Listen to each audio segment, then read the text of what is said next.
So 60% of United's healthcare's profits are coming from Medicare and Medicaid. And how do they negotiate the Medicare and Medicaid prices? They negotiate it by looking at the average wholesale price in America and saying, we want a discount. Well, that average wholesale price is a bullshit price because they set the market, but they didn't pay that price. Is this making sense at all? So just follow the dollars. Okay, $100 a month. They didn't pay the 100, they paid 50. They tell the employer they paid the 100. At the end of the year, that employer is going to get hit with the cost going into the following year. All of those copays, deductibles, all that goes up. Then you, the patient, get hit. And so when they decide what drugs to put on a formulary, what drugs they're going to cover, it has nothing to do with the efficacy and what is best for the patient. It has everything to do with who gave them the biggest rebate. And they incentivize you to go to those drugs by lowering your copay and deductible on those drugs. So with opioids, they made it very easy to get an opioid because it was getting a rebate. But they made it very difficult to get a non-addictive product like a pain cream. And then eventually they just said, we won't cover pain creams at all. You're going to have to take an opioid. Then to go even deeper, that's just the prescription. And this is what happened to your brother. This is 100% what happened to my brother and what happened to millions and millions of Americans. And it's still happening to this day. And so I'll paint a picture for you. Imagine being a young kid with a spine issue and you're in pain. And this particular spine issue causes the sensation of burning and fire shooting into your hands, your feet, your extremities. And the worst of it all, a large percentage of these male patients with this spine issue experience burning and fire in their genitals. Fire and pain shooting into your genitals and extremities. In the insurance model with United Healthcare, you're going to have to go to a primary care first. That's going to take 2 months to get in with that primary care. You're dealing with this pain and suffering the whole time. Now, you get in with the primary care, they go, whoa, got 6 minutes with you. This is out of my wheelhouse. I'm going to refer you to a specialist. You go to a specialist. That's going to take months. Oftentimes, you have to argue with the insurance, right? Deny, delay, depose. You're going to argue with that insurance company, begging them to allow you to go to a specialist. Your primary care may even have to get on the phone and get a prior auth and negotiate it for you. Now you finally get in with a specialist. Specialist says, I want to order an MRI. A lot of times, the insurance companies will deny the MRI or delay it. So now you've got a battle for that. That's going to be another 3 or 4 months. The gist of it is the average spine patient takes 6 to 9 months before they ever really even get an answer. And then they've got to negotiate to get into the surgery. And now you finally get the day in the sun where you're finally feeling like you're going to get relief and you're going to get that surgery that you desperately needed. But the whole time they've been selling you opioids to keep your pain level down because that's the only option you have. So now you get your approval and you say, I found the best surgeon in the country. I want to go to this guy. That's not how it works. The insurance company tells you who you're allowed to go see. And they say, yeah, he's not in our network. You've got to go to this other doctor. And then that doctor botches the surgery.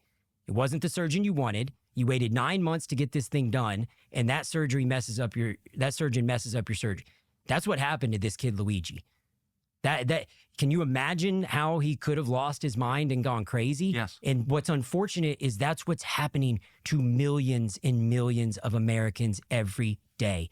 What happened is terrible. It's tragic. Nobody has the right to play judge, jury, and executioner, but neither do the PBMs and the insurance companies. And that's what they're doing every day. They're monetizing and printing money on the backs of Americans, monetizing our chronic disease and illness, making money off prescription drugs while denying surgeries, slow playing surgeries. And I mean, I could go on for hours because it just gets deeper and deeper. And I love to show people how once I show people the magic trick, they will be able to see through the insurance's scam because it's a scam. I mean, they're gangsters. Like they're the mob.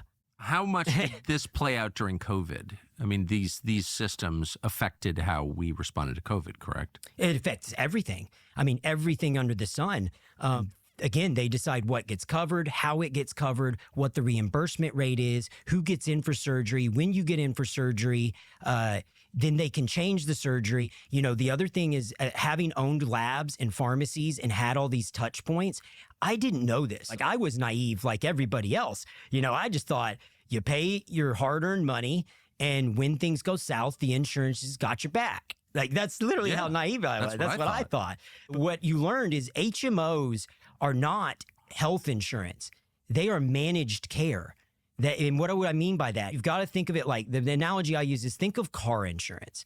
It's there if you wreck the fucking car. Exactly. And that's all it's good for. But they're not going to rotate the tires, change the oil, maintain the vehicle. Right. If you put your life and your family's life in the hands of these insurance companies, they are going to monetize your chronic disease. And I say it, if you see the average American doctor and you eat the average American diet, then don't be surprised when you die of the average American chronic disease. So I think what's changed, and this is maybe something that it's taken me a while to figure out, maybe it's all right now, because I do think of health insurance that way, just as I think of collision insurance or fire insurance. You know, had a fire, used insurance, worked great, that's it. But the addition of chronic disease to America, where like, you know, the majority of the population has a chronic disease, that means that it's not catastrophic coverage. It's a maintenance program that you're paying for. Correct. Okay. And the challenge is every safety net throughout the system has been captured. And that's why I think the corporate capture narrative is so important. And that's what I was trying to get through to the Senate. Everyone talks about the speech that Eisenhower gave about the military-industrial complex. People forget there was a second half to that speech. It's very rare. Bobby Kennedy is actually the only person I've ever heard talk about it. I was so excited when I heard him talk about it because I'm like, finally. And the second half was, if we allow corporate interests to capture our scientific community, then what we will find is we will lose the garage tinkerer. We will lose the innovator. We will stifle and suppress innovation, and everything will turn to basically profits and a profit-driven system. Show me the incentives, and I'll show you the outcomes. We have built a system based on quarterly profits and quarterly earnings throughout the system, whether we're talking about the pharmaceutical industry, the big health insurance companies, the hospital systems, the doctors' practices. Everyone is built into this ecosystem that is attempting to capture human lives and monetize those touch points. We will lose the innovator. We will stifle and suppress innovation, and everything will turn to basically profits and a profit-driven system. Show me the incentives, and I'll show you the outcomes. We have built a system based on quarterly profits and quarterly earnings throughout the system, whether we're talking about the pharmaceutical industry, the big health insurance companies, the hospital systems, the doctors' practices.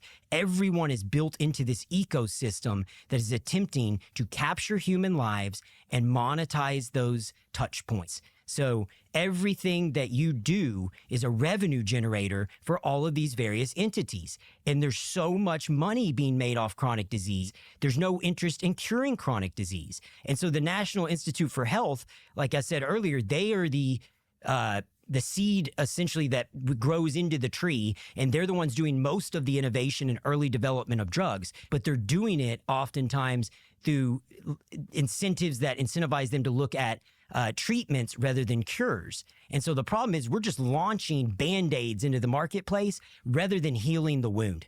And in medicine, we say, if you're to treat chronic disease, you have to uncover the root cause. And I'm telling you, the root cause runs deep, and it's insidious and it's dark. And it has captured our entire healthcare ecosystem front to back, from the food we eat to the way we grow our food to the way we process our food. Big tobacco captured most of the food industry in the 80s.